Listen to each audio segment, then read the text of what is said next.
At what point does a school discipline issue become a safeguarding failure?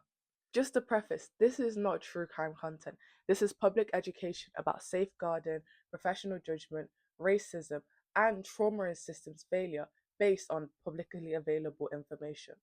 So, let's see what happened.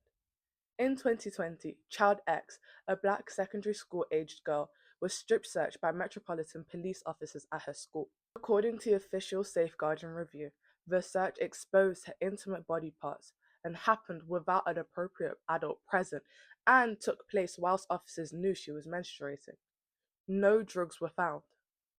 Afterwards, Child X told her mother what had happened.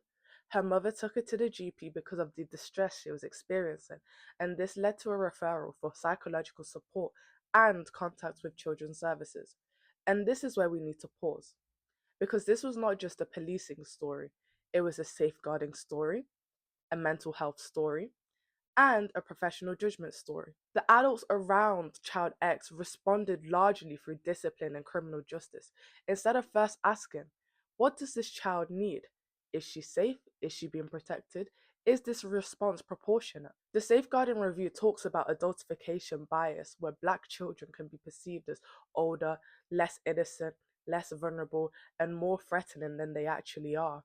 And the review concluded that the decision to strip search Child X was unlikely to have been disconnected from ethnicity and background. So, for future doctors, nurses, teachers, social workers, and policymakers, this is the lesson. A child does not stop being a child because we are suspicious of them. A child does not lose their right to dignity because an adult thinks they might have done something wrong. And safeguarding does not begin after harm has happened. It begins in the moment professionals choose how to see a child. This matters because any one of us could be the patient, the parent, the teacher, the doctor, the friend, or the person trying to speak up. So when we talk about Child X, the question isn't just how did this happen? The question should be, what are we going to change so a child is never treated like this again?